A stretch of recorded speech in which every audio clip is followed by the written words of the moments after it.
नमस्कार मित्रों, desire point channel के एक नए वीडियो लेक्चर में मैं हूं अमित दुबे। और आज के इस वीडियो लेक्चर में हम कक्षा 12 हिंदी के पवन दूतिका अध्याय का अध्ययन करेंगे। इस वीडियो लेक्चर में आगे बढ़ने से पहले मैं आप सबसे एक छोटा सा प्रॉमिस करता हूं कि जब ये वीडियो लेक्चर कंप्लीट होगा तो आपके लिए ये चैप्टर धुआं होने वाला है, यानी बहुत ही बारीकी से और बहुत सरल शब्दों में मैं आज आपको ये चैप्टर पढ़ाने वाला हूँ। और आज के बाद ये चैप्टर आपके लिए बहुत ही ज़्यादा आसान हो जाएगा। चलिए यहाँ पर कहते हैं, बैठी खिन्ना यक दिवस वेगे में थी अकेली, आके आंसू दृग युगल में थे धरा को भिगोते, आई धीरे इस सदन में पुष्प सदगंध कोले, प्रातः वाली सुपवन इस काल वातायनों से। इसका क्या मतलब? इसका मतलब कहते हैं कि बैठी खिन्ना। देखिए, इस पूरे पद्यांश में राधा प्रातःकालीन पवन को डांट लगा रही हैं या फिर फटकार लगा रही हैं। ठीक है, अब यहाँ पर देखिए कि बैठी खिन्ना, बैठी मतलब बैठी हुई थी, खिन्ना खिन्ना मतलब उदास होकर, अप्रसन्न। ठीक है, यक दिवस, यक दिवस का मतलब होता है एक दिन। वे मतलब राधा, राधा के लिए कहते हैं कि वे। गेह मतलब घर में, थी अकेली यानी अकेली। तो एक दिन राधा उदास होकर घर में अकेली बैठी हुई थी। आके आंसू, आके आंसू यानी आ रहे थे आंसू, यानी आंसू बह रहे थे। दृग युगल, दृग युगल का मतलब होता है दोनों नेत्र, दोनों नेत्रों से। तो उनके दोनों नेत्रों से आंसू बह रहे थे और में थे धरा को भिगोते, और धरा को भिगो रहे थे अर्थात जमीन पर गिर रहे थे या फिर जमीन को भिगो रहे थे। तो उनके दोनों आँखों से आंसू बहकर जमीन पर गिर रहे थे। आई धीरे, अब कहते हैं कि आई धीरे यानी आ गई। और कैसे आई? धीरे धीरे, इस सदन में यानी इस घर में। तो इस घर में धीमे से आई। कौन? पुष्प सदगंध को ले, पुष्पों की सुगंध को लेकर, पुष्प सदगंध को ले यानी पुष्पों की सुगंध को लेकर। कौन आई? प्रातः वाली सुपवन, प्रातः वाली यानी प्रातःकालीन सुपवन, सुगंधित पवन। तो अब पुष्प सदगंध कहने की आवश्यकता नहीं है। पुष्प सदगंध का मतलब होता है पुष्पों की सुगंध। ठीक है, और सुपवन यानी हम जब यहाँ पर कह दे रहे हैं कि प्रातःकालीन सुगंधित पवन, तो हमने ये चीज़ स्पष्ट कर दी कि जो पवन है वो पुष्पों की सुगंध को लेकर आई है। तो हम इसको ऐसे पढ़ेंगे कि तभी इसी काल वातायनों से, इसी काल यानी पहले इसको पूरा पढ़ लेते हैं। इसी काल यानी इसी समय यानी तभी, वातायनों से, वातायन का मतलब होता है खिड़की या फिर झरोखा भी बोल सकते हैं या फिर रोशनदान भी बोल सकते हैं, हर जगह पे अलग अलग चीज़ें बोलते हैं। चलिए, तभी इस घर के अंदर या फिर तभी रोशनदानों से होकर या फिर खिड़कियों से होकर इस घर में या फिर इस घर के अंदर प्रातःकालीन सुगंधित पवन प्रवेश करती है या फिर आती है। ठीक है, तभी खिड़कियों से होकर इस घर के अंदर प्रातःकालीन सुगंधित पवन प्रवेश करती है। रिवीजन करते हैं ताकि हमारे डाउट्स क्लियर हो जाएं। तो पहली लाइन का मतलब है कि एक दिन जब राधा उदास होकर घर में अकेली बैठी हुई थी और उनकी दोनों आँखों से आंसू बहकर जमीन पर गिर रहे थे, कि तभी खिड़कियों से होकर, ऐसे भी पढ़ सकते हैं। ठीक है, तभी प्रातःकालीन सुगंधित पवन खिड़कियों से होकर इस घर के अंदर प्रवेश करती है।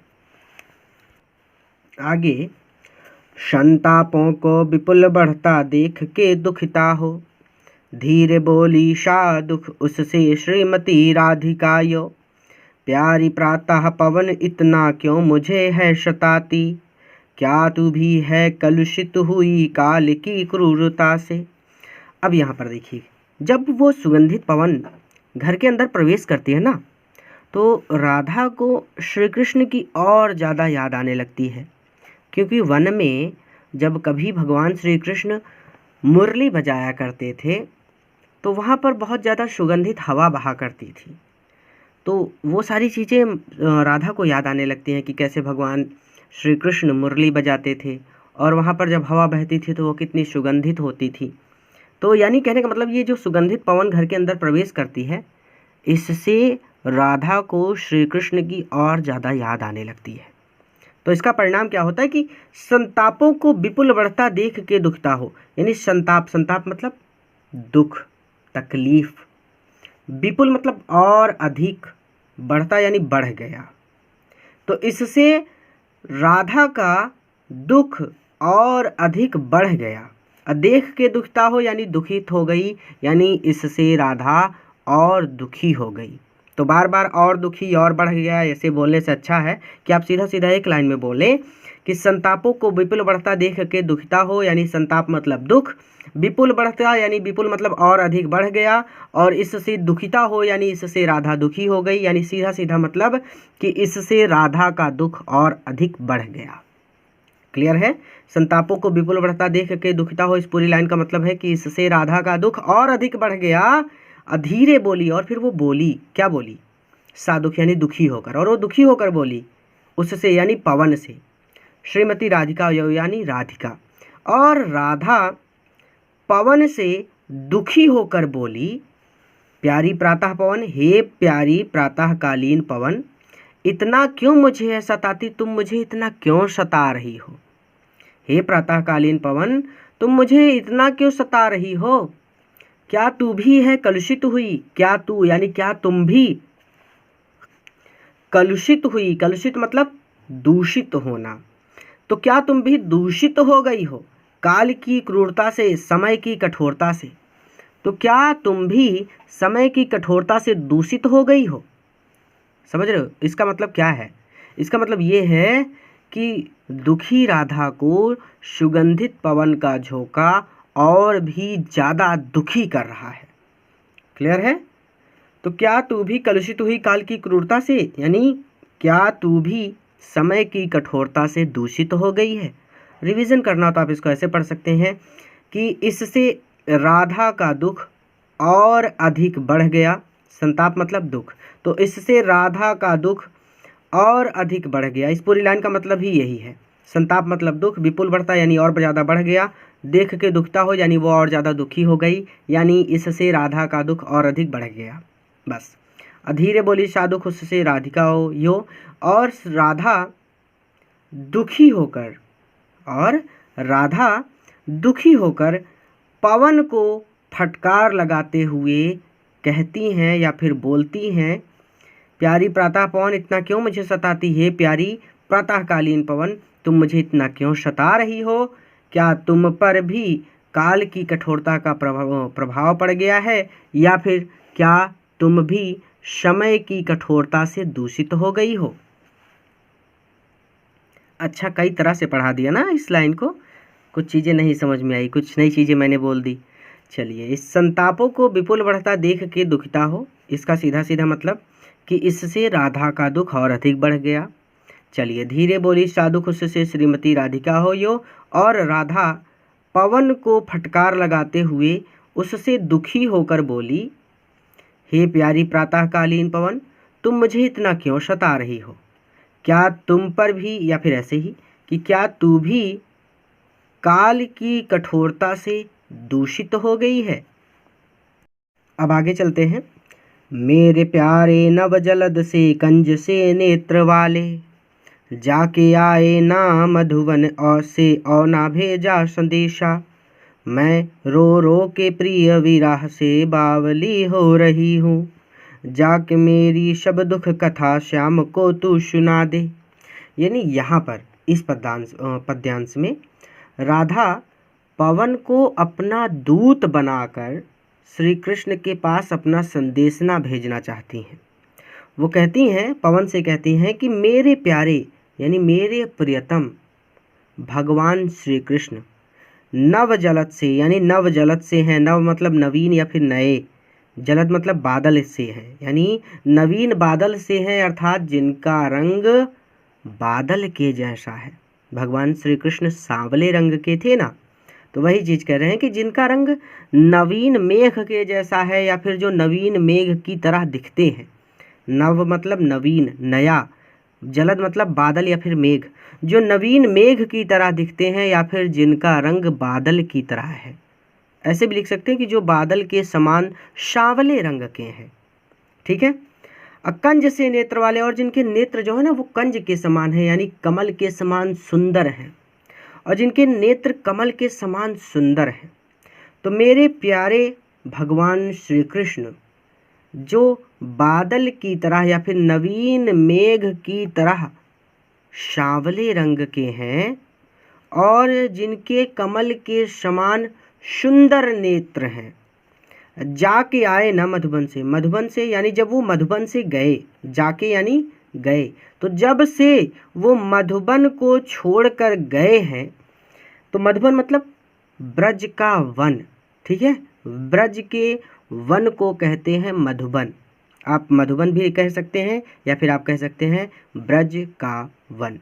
तो वो जब से मधुबन को छोड़कर गए हैं तो आए भी ना आए, और ना भेजा संदेशा, और ना ही कोई संदेशा भेजा। नहीं समझ में आया। तो जाके आए ना मधुबन, तो जाके यानी जब से वो मधुबन से गए हैं, यानी ब्रज के इस वन से गए हैं। भगवान श्री कृष्ण मथुरा चले गए थे ना, तो आगे की लीलाओं के लिए वो मथुरा चले गए। तो वही चीज़ यहाँ पर वो पवन को बता रही हैं कि जब से वो मधुबन को छोड़ कर गए हैं वो लौट कर यहाँ नहीं आए, और ना भेजा संदेशा, और ना ही कोई संदेशा भेजा, अर्थात उन्होंने मेरे लिए कोई संदेश भी नहीं भेजा। अब मैं रो रो के प्रिय विरह से बावली हो रही हूँ। मैं रो रो के प्रिय विरह यानी उनके विरह में, यानी भगवान श्री कृष्ण की विरह में मेरा रो रो कर बुरा हाल है, या फिर मैं रो रो कर पागल हो रही हूँ। बावली मतलब पागल, यानी कहने का मतलब मेरी रोते रोते अत्यंत दयनीय स्थिति हो गई है। और जाके मेरी सब दुख कथा, और जाओ यानी पवन तुम जाओ और जाके मेरी सब दुख कथा यानी, और जा कर के मेरी सारी दुख कथा यानी मेरा सारा दुख शाम को तू सुना दे, भगवान श्री कृष्ण को सुना दो यानी बता दो। अब इसको रिवीजन करने से पहले इसको एक और तरीके से पढ़िए ताकि आपके डाउट्स पूरी तरह से क्लियर हो जाए। यहाँ पे इसको ऐसे भी पढ़ सकते हैं कि मेरे प्यारे नव जलद से कंज से नेत्र वाले।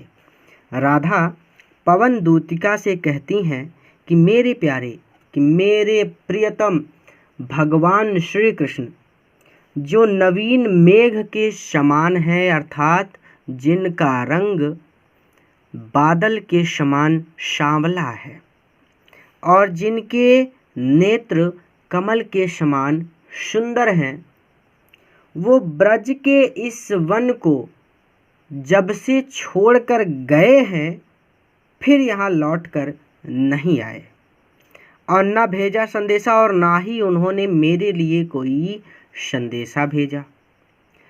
मैं रो रो के प्रिय विरह में, यानी प्रिय विरह यानी उनसे बिछड़ कर मेरा रोते रोते बुरा हाल हो गया है, या फिर इसको ऐसे भी पढ़ सकते हैं कि उनसे बिछड़ कर मेरी दशा बहुत दयनीय हो गई है, और मैं रोते रोते पागल हो गई हूँ। ठीक है। और जाके मेरी सब दुख कथा शाम को तू सुना दे, हे प्यारी पवन तुम जाओ और जा कर के मेरा सारा दुख शाम यानी भगवान श्री कृष्ण को सुना दो, अर्थात बता दो। ऐसे भी लिख सकते हैं कि अतः तुम जाकर मेरे इन दुखों से भगवान श्री कृष्ण को अवगत करा दो। तो अब रिवीजन कर लेते हैं ताकि हमारे डाउट्स क्लियर हो जाएं। तो मेरे प्यारे नवजलद से कंज से नेत्र वाले, यहाँ पर राधा पवन से कहती हैं कि मेरे प्रियतम भगवान श्री कृष्ण जो नवीन मेघ के समान शोभायमान हैं, या फिर जो नवीन मेघ के समान रंग वाले हैं। ऐसे भी लिख सकते हैं कि जो मेघ के समान सांवले रंग के हैं। कंज से नेत्र वाले, और जिनके नेत्र कमल के समान सुंदर हैं। जाके आए न मधुबन, मधुबन का मतलब ब्रज का एक प्राचीन वन।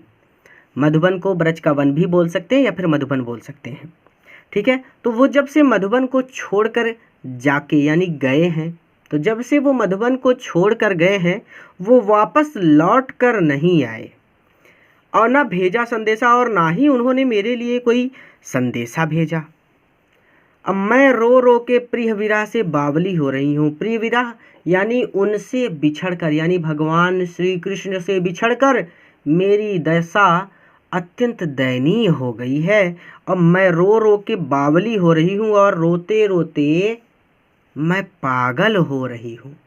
ऐसे भी बोल सकते हैं कि मैं पागल हो गई हूँ, पागल नहीं बोल सकते, पागल हो रही हूँ, ठीक है, ये सही रहेगा।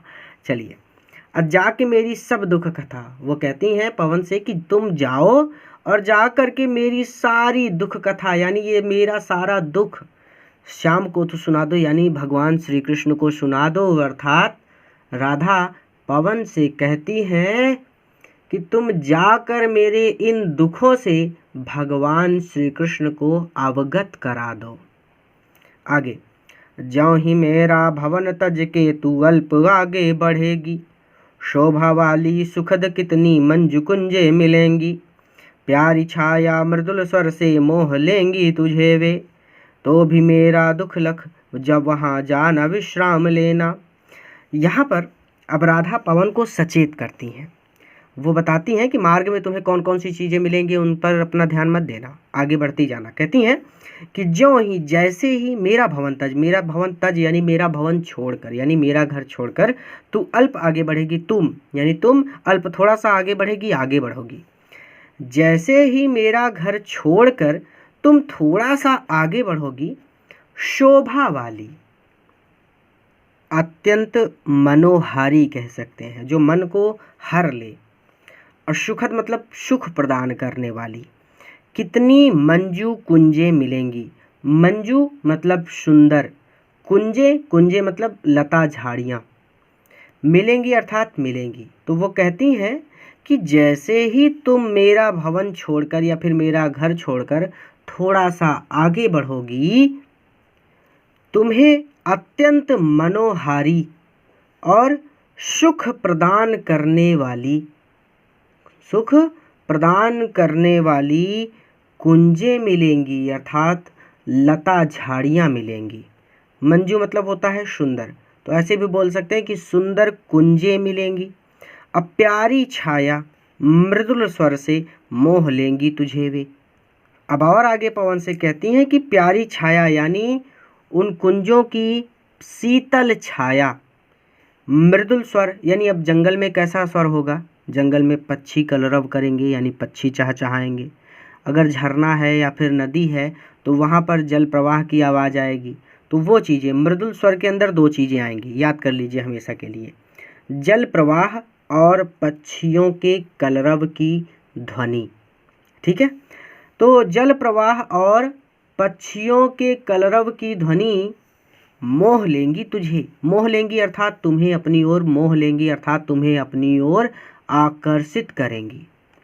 तो भी मेरा दुख लख वहाँ जाना विश्राम लेना, तो भी हे पवन इस पर भी मेरा दुख लख, यानी तुम मेरे दुख को ध्यान में रख कर वहाँ जाना विश्राम लेना, वहाँ विश्राम ना करने लगना। ठीक है, तो ये एकदम आसान है, बहुत ही ज़्यादा, इसमें पढ़ाने जैसा कुछ तो है ही नहीं, एकदम ईजी है कि जैसे ही तुम मेरा भवन छोड़कर या फिर मेरा घर छोड़कर थोड़ा सा आगे बढ़ोगी, जैसे ही तुम मेरा घर छोड़कर थोड़ा सा आगे बढ़ोगी, तुम्हें अत्यंत मनोहारी और सुख प्रदान करने वाली सुंदर कुंजें मिलेंगी। कुंजे का मतलब लता झाड़ियों से घिरा क्षेत्र। ठीक है, लताओं और झाड़ियों से घिरा क्षेत्र, एक छोटा मोटा वन कह सकते हैं। कुंज बहुत जगह पर मिला है, हाई स्कूल से आप पढ़ते आ रहे हैं कुंज, तो वही चीज़। तो तुम्हें अत्यंत मनोहारी और सुख प्रदान करने वाली सुंदर कुंजें मिलेंगी, अर्थात लता झाड़ियों से घिरा क्षेत्र मिलेगा। ऐसे भी लिख सकते हैं कि सुंदर लता झाड़ियों से घिरा क्षेत्र मिलेगा या फिर सुंदर कुंजें मिलेंगी। और अपनी प्यारी छाया और अपनी शीतल छाया, मृदुल स्वर और जल प्रवाह और पक्षियों के कलरव की ध्वनियों से वो तुम्हें अपनी ओर आकर्षित करेंगी। ठीक है, लेकिन इस पर भी तुम मेरे दुख को ध्यान में रखना और वहाँ पर जाकर विश्राम ना करना, अर्थात सीधा भगवान श्री कृष्ण के पास जाना। आगे चल सकते हैं, बहुत ही इजी है, इसमें पढ़ने जैसा कुछ नहीं था। थोड़ा आगे शरशरव का धाम शत पुष्प वाला, अच्छे अच्छे बहुद्रुम लतावान सौंदर्यशाली, प्यारा वृंदा विपिन मन को मुग्धकारी मिलेगा, आना जाना इस विपिन से मोह माना न होना।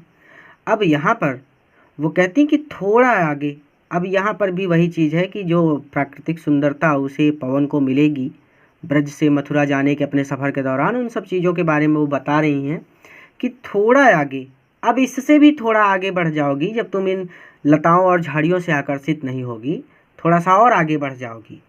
तो कहते हैं कि जब थोड़ा सा आगे और बढ़ जाओगी तुम, यानी यहाँ पर राधा मथुरा जा रही पवन दूती से कहती हैं कि यहाँ से, यानी इन लता झाड़ियों से थोड़ा सा और आगे जाने पर तुम्हें शरश रव, शरश यानी मधुर, रव मतलब शब्द या फिर आवाज़, तो मधुर आवाज़ का धाम, स्थान, धाम मतलब स्थान, घर भी बोलते हैं धाम को, ठीक है, हम बोलेंगे यहाँ पर स्थान। सतपुष्प वाला, सतपुष्प वाला यानी सैकड़ों फूलों वाला। तो यहाँ पर राधा मथुरा जा रही पवन से कहती हैं कि यहाँ से जब तुम थोड़ा सा और आगे बढ़ोगी, यानी कहाँ से थोड़ा और आगे बढ़ोगी, उन लता झाड़ियों से, ठीक है, तो यहाँ से जब तुम थोड़ा सा और आगे बढ़ोगी तो तुम्हें मधुर आवाज़ वाला सैकड़ों पुष्पों का धाम मिलेगा, अर्थात स्थान मिलेगा। अच्छे अच्छे, वहाँ पर बहुत अच्छे अच्छे, बहुद्रुम, बहु मतलब बहुत सारे, द्रुम मतलब वृक्ष या फिर पेड़, लतावान यानी लताएं वही, ठीक है, और सौंदर्यशाली मतलब सुंदर सुंदर।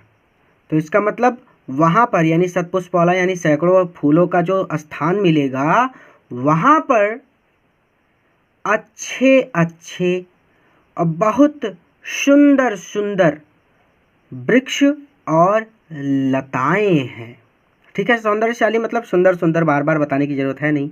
द्रुम मतलब वृक्ष या पेड़, लताएं मतलब लतावान यानी लताएं, ठीक है।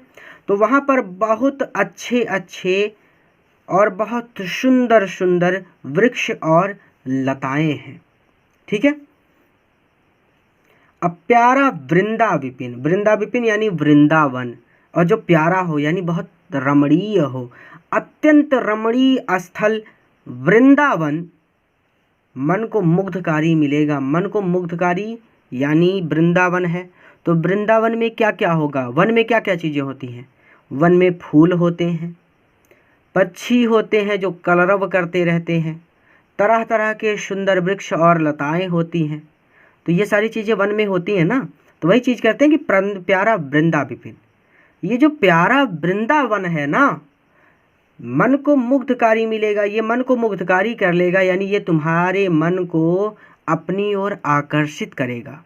अब वन आकर्षित करेगा ऐसे लिखेंगे तो कुछ कम अंक मिलेंगे, तो इसके लिए आपको लिखना होगा ये चीज़ें कि प्यारा वृंदा विपिन यानी अत्यंत रमणीय स्थल वृंदावन या फिर बहुत सुंदर वृंदावन, जहाँ पर सैकड़ों पुष्प हैं और पक्षियों की मधुर ध्वनियाँ होती रहती हैं और तरह तरह के सुंदर वृक्ष हैं और वहाँ की लताएं हैं, वो तुम्हें अपनी ओर मुग्धकारी करेंगी यानी अपनी ओर आकर्षित करेंगी।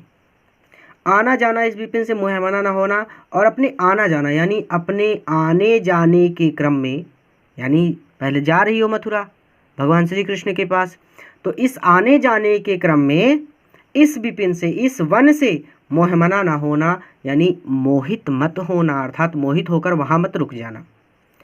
अब ये थोड़ा सा कम समझ में आया होगा, एक एक वर्ड फिर से।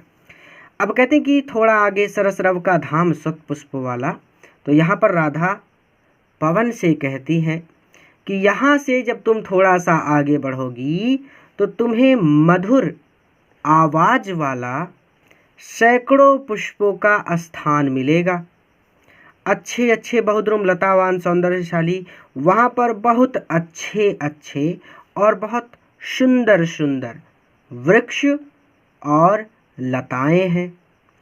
प्यारा वृंदा विपिन, मन को मोह लेने वाला या फिर अत्यंत रमणीय स्थल वृंदावन मन को मुग्धकारी करेगा। अर्थात यहाँ पर ये चीज़ें आपको लिखनी होगी, हो सकता है आप कहीं पर लिख लें कि प्यारा वृंदा विपिन यानी अत्यंत रमणीय स्थल वृंदावन, सैकड़ों पुष्पों वाले उस धाम में पक्षियों की मधुर ध्वनियाँ, तरह तरह के सुंदर वृक्ष और लताएं तुम्हें अपनी ओर आकर्षित करेंगी।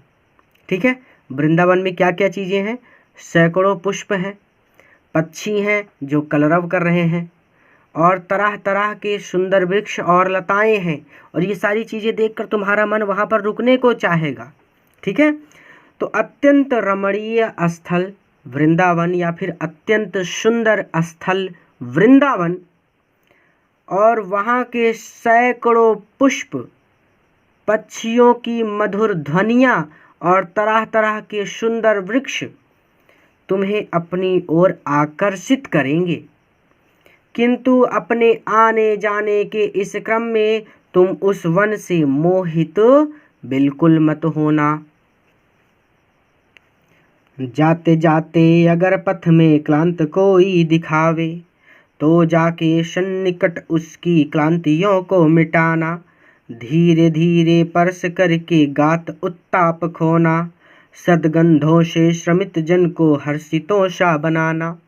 अब यहाँ पर राधा पवन से कहती हैं कि अगर जाते हुए पथ में अर्थात मार्ग में तुम्हें कोई क्लांत दिखावे, यानी तुम्हें कोई थका हारा क्लांत मिल जाए, क्लांत मतलब थका हारा व्यक्ति मिल जाए, तो जाते जाते अगर रास्ते में या फिर मार्ग में तुम्हें कोई थका हारा व्यक्ति दिख जाए या फिर मिल जाए, तो जाके सन्निकट, तो तुम उसके सन्निकट चली जाना, अर्थात तुम उसके पास चली जाना और उसकी क्लांतियों को मिटाना। क्लांति मतलब दुख, तो उसके दुखों को, क्लांतियों को, थकावटों को तुम क्या करना? मिटाना। तो तुम उसके पास चले जाना और फिर उसके दुख को मिटा देना। अब कैसे मिटा देना? धीरे धीरे परस करके। धीरे धीरे परस करके यानी धीरे धीरे परस मतलब स्पर्श करके। गात, गात का मतलब शरीर को। उत्ताप, उत्ताप मतलब गर्मी या फिर कष्ट। खोना यानी समाप्त करना। तो धीरे धीरे उसके शरीर को स्पर्श करके तुम उसके दुख संताप को मिटा देना। यानी जब बहुत ज़्यादा गर्मी लग रही हो और ठंडी हवा लग जाए तो बड़ा सुंदर लगता है, वही चीज़। असद गंधों से श्रमित जन को हर्षितों सा बनाना। और वहाँ पर ये कहती हैं उसके आगे कि सदगंधों से, यानी अपनी सुगंध बिखेर कर, हवा में पुष्पों की सुगंध थी ना, तो वही कहते हैं कि अपनी सुगंध बिखेर कर उस श्रमित जन को यानी उस थके हारे व्यक्ति को हर्षितों सा बनाना, यानी प्रफुल्लित कर देना, खुश कर देना। तो फिर से राधा पवन से कहती हैं कि अगर जाते हुए तुम्हें मार्ग में कोई थका हारा व्यक्ति मिल जाए तो तुम उसके पास चली जाना और उसके कष्टों को मिटा देना या फिर उसके कष्टों को समाप्त कर देना। तुम धीरे धीरे उसके शरीर को स्पर्श करना और उसके उत्ताप को यानी उसके दुख और संताप को मिटा देना, और साथ ही अपनी सुगंध उसके चारों ओर बिखेर कर उस थके हुए जन को प्रफुल्लित कर देना या फिर प्रसन्न कर देना। आगे कहते हैं कि लज्जाशीला पथिक महिला जो कहीं दृष्टि आए, होने देना ब्रकित वशना तो न तू सुंदरी को, जो थोड़ी भी श्रमित वह हो गोद ले शांति खोना, होठों की यो कमल मुख की म्याल नाए मिटाना। अब यहाँ पर राधा पवन को समझा रही हैं कि उसे कौन सी गलतियाँ नहीं करनी है। वो कहती हैं कि लज्जाशीला पथिक महिला जो कहीं दृष्टि आए, वो कहती हैं कि हे पवन, अगर तुम्हें मार्ग में कोई लज्जाशीला पथिक महिला दिखाई दे, अगर तुम्हें मार्ग में कोई लाजवंती स्त्री दिखाई दे, तो जो कहीं दृष्टि आए यानी अगर दिखाई दे, ठीक है, तो राधा पवन से कहती हैं कि हे पवन, यदि तुम्हें मार्ग में कोई लाजवंती स्त्री दिखाई दे तो होने देना ब्रिकित वसना तो न तो सुंदरी को, तो तुम उस सुंदरी को अर्थात उस महिला को ब्रिकित वसना होने देना ना, यानी ना होने देना। ब्रिकित वसना मतलब वस्त्र को अस्त व्यस्त करना अथवा उड़ाना। कभी कभी जब बहुत तेज हवा चलने लगती है तो हमारे कपड़े उड़ने लगते हैं, वही चीज़ वो कह रही है कि इतना तेज मत उड़ना कि उसके कपड़े अस्त व्यस्त हो जाएं, ठीक है। तो क्या कह रही हैं कि होने देना विकृत वसना तो न तो सुंदरी को, तो तुम उस सुंदरी को अर्थात तो तुम उस स्त्री को विकृत वसना मत होने देना, अर्थात तो तुम उस स्त्री के वस्त्रों को मत उड़ाना, ठीक है।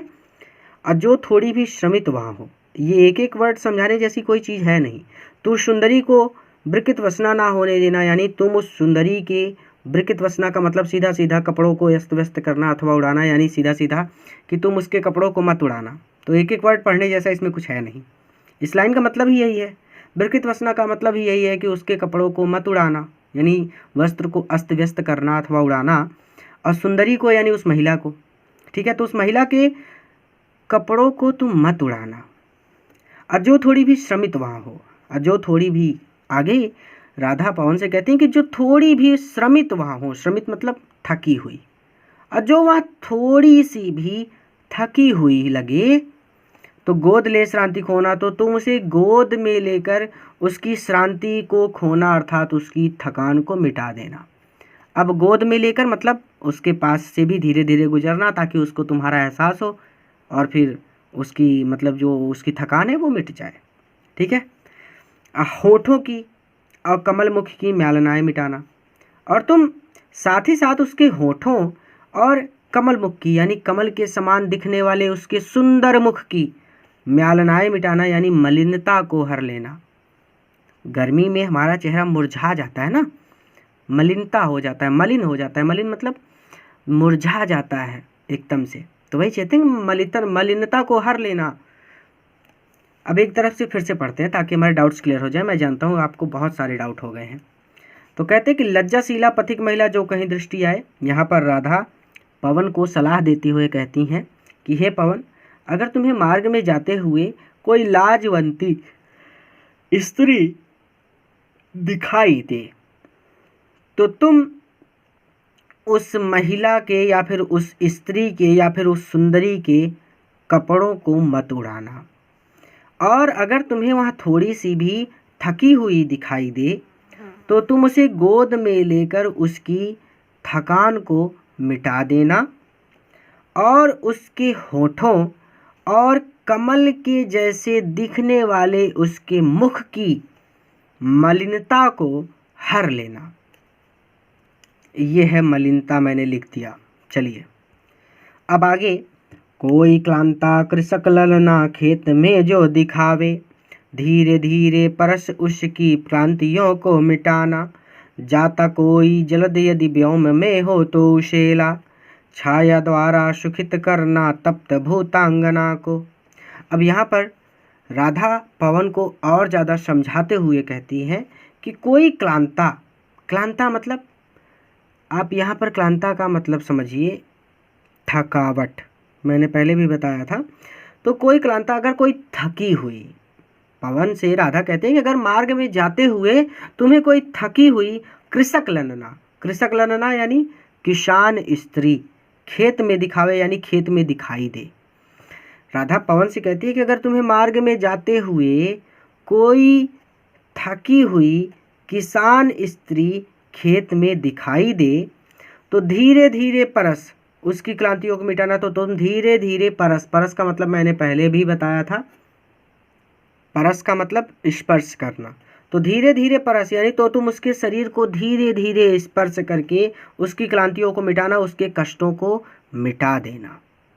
आप इसे ऐसे भी पढ़ सकते हैं कि राधा पवन से कहती हैं कि तो तुम धीरे धीरे उसके पास पहुंचकर अपने स्पर्श से उसके कष्टों को मिटा देना या फिर समाप्त कर देना। ठीक है, तो फिर से पढ़ना हो तो यहाँ पर वही चीज़ कह रही कि राधा पवन से कहते हैं कि अगर तुम्हें मार्ग में जाते हुए कोई थकी हुई कृषक महिला खेत में दिखाई दे तो तुम धीरे धीरे उसके पास चली जाना और उसे स्पर्श करके उसके कष्टों को मिटा देना। अजाता कोई जलद यदि व्योम में हो तो उसे ला, और अगर तुम्हें जाता कोई जलद यानी बादल, व्योम यानी आकाश में, और अगर तुम्हें कोई बादल आकाश में जाता हुआ दिखाई दे तो उसे ला, तो उसे लाकर यानी उसे लाकर छाया द्वारा, उसकी छाया द्वारा सुखित करना, सुख प्रदान करना या फिर शीतलता प्रदान करना तप्त भूतांगना को, उस तप्त भूतांगना को अर्थात उस थकी हुई स्त्री को। यानी बादल को लाना और उसकी शीतलता से या फिर उसकी छाया से उस थकी हुई स्त्री को आराम पहुंचाना। ठीक है, तो यहाँ पर कहते हैं कि राधा मथुरा जा रही पवन को समझाते हुए कहती हैं कि हे पवन, अगर तुम्हें कोई थकी हुई कृषक महिला खेत में काम करते हुए दिखाई दे तो तुम धीरे धीरे उसके पास चली जाना और उसे स्पर्श करके उसके कष्टों को मिटा देना। और अगर तुम्हें कोई बादल आकाश में जाता हुआ दिखाई दे तो तुम उसे लाकर उसकी छाया के द्वारा उस तप्त भूतांगना को अर्थात उस थकी हुई स्त्री को सुखित करना, शीतलता प्रदान करना अर्थात उसे आराम पहुंचाना। इसे ऐसे भी पढ़ सकते हैं कि अगर आकाश में तुम्हें कोई बादल दिखाई दे तो उसे पास लाकर उसकी छाया के द्वारा उस थकी हुई स्त्री को शीतलता प्रदान करना।